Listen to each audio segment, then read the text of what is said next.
Everyone, welcome back to my YouTube channel. आज हम ring वैदिक काल या पूर्व वैदिक काल के बारे में चर्चा करेंगे। रिंग वैदिक काल या पूर्व वैदिक काल में आर्यों के सामाजिक जीवन के बारे में हम लोग विस्तृत रूप से अध्ययन करेंगे। तो आर्यों का सामाजिक जीवन कैसा था रिंग वैदिक काल में? तो आर्यों का सामाजिक जीवन सगोत्री और मुख्यतः कबीलाई जीवन का एक घोतक था। कबीलाई जीवन जीते थे। ये पितृसत्तात्मक परिवार आर्यों के कबीलाई समाज की बुनियादी इकाई था। सामाजिक जीवन के अंतर्गत हम लोग इनके परिवार के बारे में पढ़ेंगे। फिर सेकंड पॉइंट, स्त्रियों की दशा कैसी थी। फिर उनके वेशभूषा और आभूषण क्या क्या थे। भोजन सामग्री के बारे में विस्तृत रूप से चर्चा करेंगे। मनोरंजन और समाज का गठन कैसे हुआ था, इसके बारे में हम लोग विस्तृत रूप से चर्चा करेंगे। तो सबसे पहले हम लोग परिवार के बारे में देखते हैं। तो आर्यों के सामाजिक जीवन की इकाई संयुक्त परिवार था। कैसा था? संयुक्त परिवार था। सामाजिक जीवन में की जो इकाई है, कैसे इकाई थी? संयुक्त परिवार थी।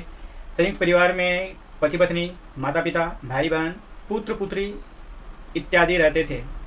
संयुक्त परिवार में कौन कौन रहते थे? तो संयुक्त परिवार में पति पत्नी, माता पिता, पुत्र पुत्री, भाई बहन इत्यादि रहते थे। परिवार का जो मुखिया होता था वो वयोवृद्ध व्यक्ति या पिता होता था। परिवार का जो मुखिया था वो कौन होता है? वयोवृद्ध या पिता होता था, जिसे गृहपति कहते थे। जिसे क्या कहते थे? गृहपति। इसका मुख्य, संयुक्त परिवार का जो मुख्य होता था उसका नाम क्या था? गृहपति बोलते थे उसको। वह परिवार के सभी कार्यों के लिए उत्तरदायी होता था। ये जो था गृहपति, ये परिवार के सभी कार्यों के लिए उत्तरदायी होता था और वह परिवार के सभी सदस्यों के हित की कामना भी करता था और कार्य भी करता था। वह अपनी पत्नी सहित परिवार के सभी सामाजिक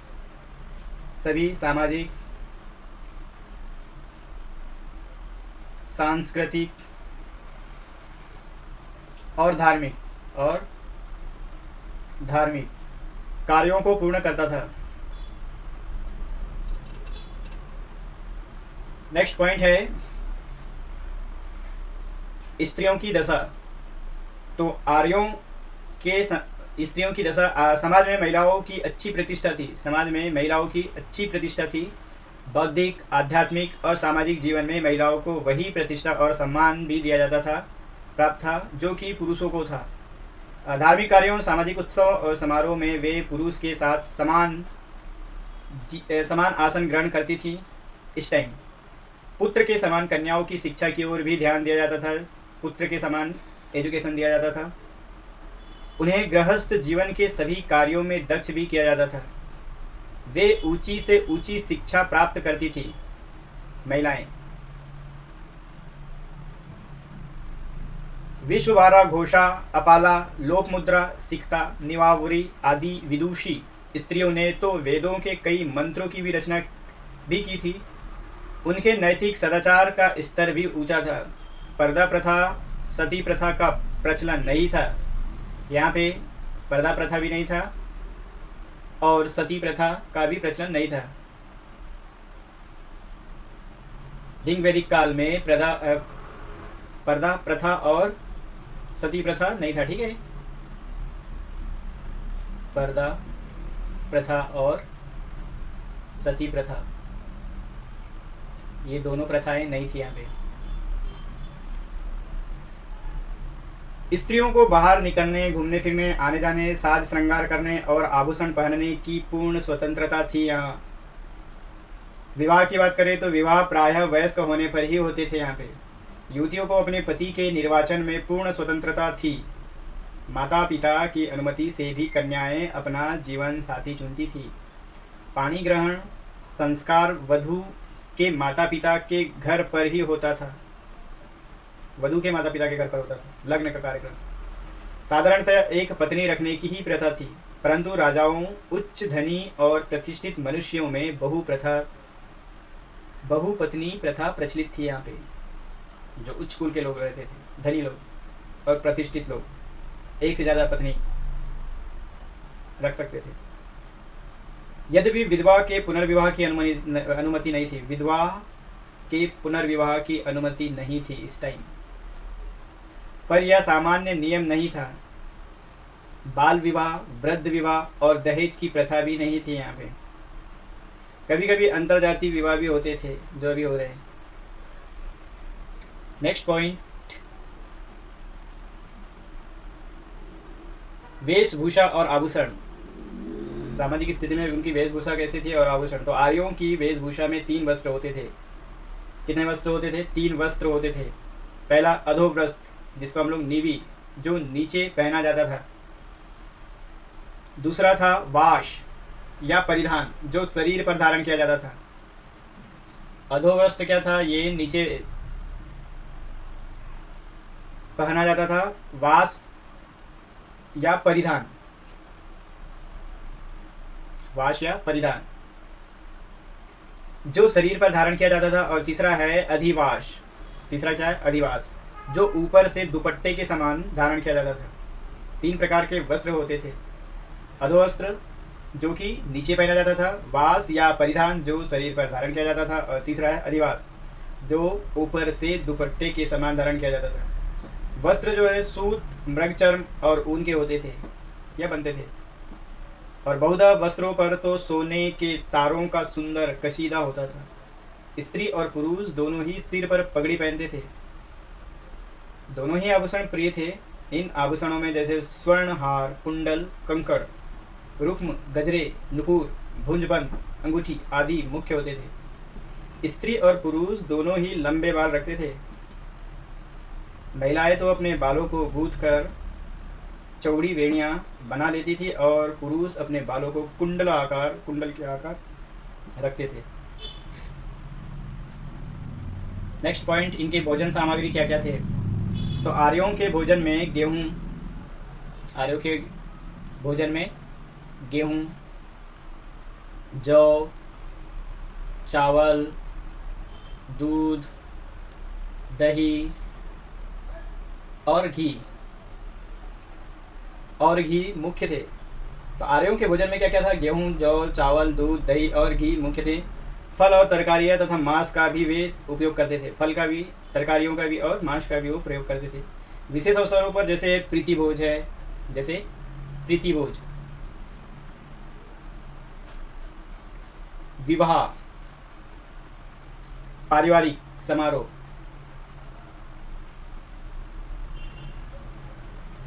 पारिवारिक समारोह पर आमिष भोजन का आयोजन होता था। हाँ, लेकिन यहाँ पे गौ वध अनुचित माना जाता था। गौ वध, गाय का वध करना अनुचित माना जाता था। गाय का वध नहीं करते थे। गाय का वध नहीं करते थे लोग, गाय का वध अनुचित मानते थे। साधारण अवसरों पर लोग सुरापान भी करते थे। और जो साधारण अवसरों पर ये सुरापान भी करते थे। परंतु अनियमित सुरापान की निंदा ऋग्वेद में की गई है। लेकिन क्या है? सुरापान की जो निंदा है ऋग्वेद में की गई है। अब नेक्स्ट पॉइंट है, इनका मनोरंजन का साधन क्या क्या थे। तो आर्यों के मनोरंजन के साधन में, ऋग्वेद में आर्यों के मनोरंजन के साधन में विभिन्न साधनों से आर्य आनंद मनाते थे। जैसे जुआ है, युद्ध है, नृत्य है। जुआ, युद्ध, नृत्य, घूड़ दौड़, घोड़ा दौड़, रथ दौड़ और आखिर शिकार करना, मल्ल युद्ध, मुष्टि युद्ध आदि अनेक मनोरंजन के इनके प्रमुख साधन थे। त्यौहार हो, उत्सव हो तथा अन्य अवसरों पर नृत्य और गान भी होते थे। ये लोग वीणा, झांझ और करताल की लय के साथ नृत्य व गान होता था। उनके वाद्य संगीत में वीणा है, बांसुरी है, दुंदुभी है, शंख है, झांझ है, आठंबर है, चर्मवाद बोलते हैं जिसको, तवण, मृदंग और ढोल इनके प्रमुख थे। ये सब आर्यों की संगीत प्रियता और संगीत दक्षता का भी परिचय देते हैं। नेक्स्ट पॉइंट, इनके समाज का गठन। नेक्स्ट पॉइंट है समाज के गठन। तो ऋग्वेद के प्रारंभिक काल में आर्यों के समाज में 2 वर्ग थे। 2 वर्ग थे। कितने वर्ग थे? 2 वर्ग। पहला आर्य और दूसरा अनार्य।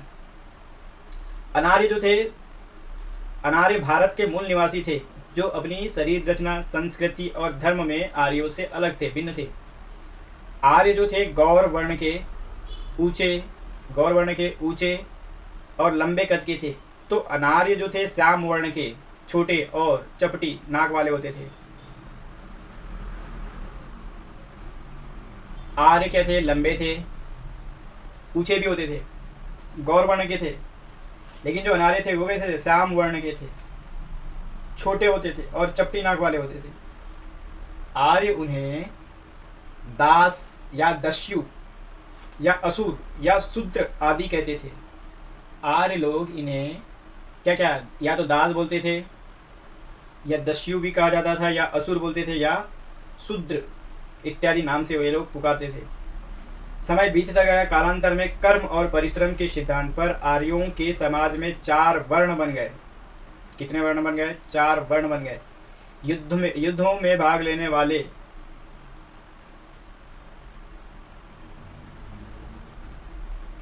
बौद्धिक धार्मिक, देखो इस कालांतर में क्या हुआ, कर्म और श्रम के सिद्धांत पर आर्यों के समाज में 4 वर्ण बन गए। तो बौद्धिक धार्मिक कार्यों के लिए, जो बौद्धिक है धार्मिक कार्यों के लिए यज्ञ है, हवन है और स्तुति के लिए जो पुरोहित थे वे ब्राह्मण कहलाए। तो ब्राह्मण यज्ञ का काम करता था, हवन और स्तुति के लिए थे, ये बौद्धिक धार्मिक कार्यों के लिए थे। और जो युद्धों में भाग लेने वाले, धन जन की रक्षा करने वाले, राजकीय प्रशंसकीय कार्यों में संलग्न रहने वाले को क्षत्रिय कहलाए। पहला क्या था? ब्राह्मण। 4 वर्ण, कितने? 4 वर्ण। पहला ब्राह्मण जो यज्ञ करता था, जो हवन करता था और जो स्तुति के लिए थे, ये पुरोहित थे जिन्हें ब्राह्मण है। दूसरा क्षत्रिय। क्षत्रिय का काम क्या था? ये युद्ध करते थे, युद्ध में भाग लेते थे, धन जमा, जो धन जन है, धन जन की रक्षा भी करते थे, राजकीय और प्रशासकीय कार्यों में भी संलग्न रहते थे, इनको क्षत्रिय कहते थे। और जो वाणिज्य, कृषि, पशुपालन और अन्य व्यवसाय को करने वाले थे, वैश्य। तीसरा है वैश्य। 4 वर्ण व्यवस्था में पहला ब्राह्मण, दूसरा क्षत्रिय, तीसरा वैश्य। इसी वैश्य वर्ग में समाज के अधिकांश लोग थे। युद्धों में पराजित अनार्य जो आर्यों के समाज के अंग बन गए थे, वे दास या दस्यु कहलाते और वे निम्न स्तर के कार्य करते थे, सबसे नीचे स्तर के कार्य करते। और कालांतर में इन्हें ही शूद्र, कालांतर में ये दास को ही क्या बोले? शूद्र कहा गया। इस प्रकार समाज में 4 वर्णों का प्रादुर्भाव हुआ, ब्राह्मण, क्षत्रिय, वैश्य और शूद्र। ये 4 वर्ग भी कहलाए। ऐसा मालूम होता है कि यह चातुर्ण व्यवस्था ऋग वैदिक काल के अंतिम चरणों में प्रारंभ हुई। ये जो चातुर्ण व्यवस्था है, 4 वर्ण व्यवस्था का जो गठन हुआ, ये ऋग वैदिक काल के लास्ट अंतिम चरणों में प्रारंभ हुई। आवश्यकता के अनुसार लोग अपना परिवर्तन कर सकते थे। यहाँ पे वर्ग विभाजन कर्मजात था। जो वर्ग का विभाजन जो था, ये कर्मजात के ऊपर था, जन्मजात पर नहीं था। परिवारों के लिए कोई व्यवसाय निर्दिष्ट नहीं किए गए थे। ऋग्वेद के अध्ययन करने से ऐसा प्रतीत होता है, मालूम होता है कि अंतरजाति विवाह, व्यवसाय परिवर्तन तथा एक ही पंक्ति में बैठकर भोजन करने की प्रथा के लिए कोई प्रतिबंध नहीं था। इसका निष्कर्ष क्या है? आर्यों के निवास के प्रदेशों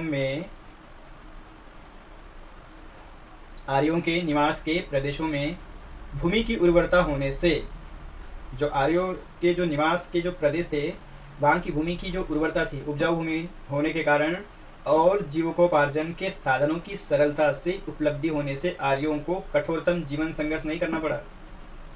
उपजाऊ मिट्टी थी, उन्हें प्रचुर अवकाश मिला। इसका सदुपयोग उन्होंने प्राकृतिक सौंदर्य का आनंद उठाने और जीवन की विभिन्न समस्याओं और सृष्टि के गुणतम रहस्यों पर मनन चिंतन में किया। इससे उनमें सृजनात्मक वृत्तियां प्रारंभ हुई और वे दार्शनिकता और आध्यात्मिकता की ओर अधिक झुके।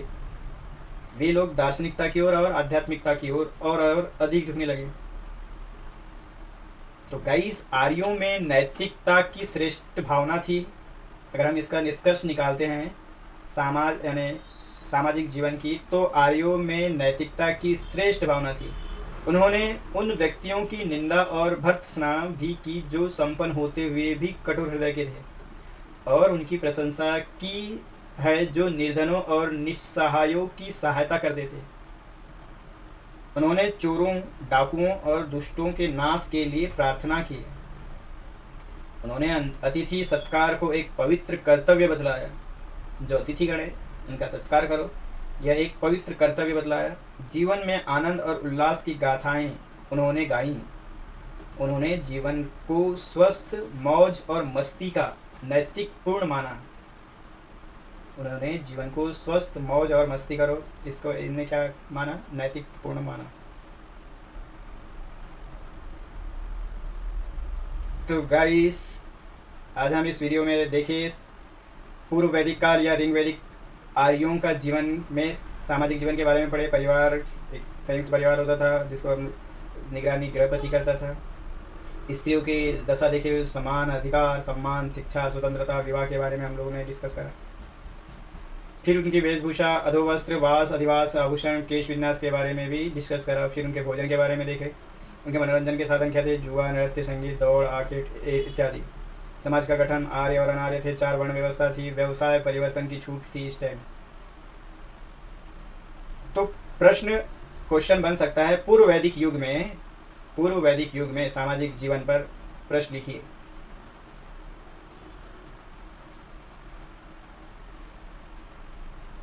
या ऋग्वेद से आर्यों के सामाजिक संगठन पर प्रकाश डालिए।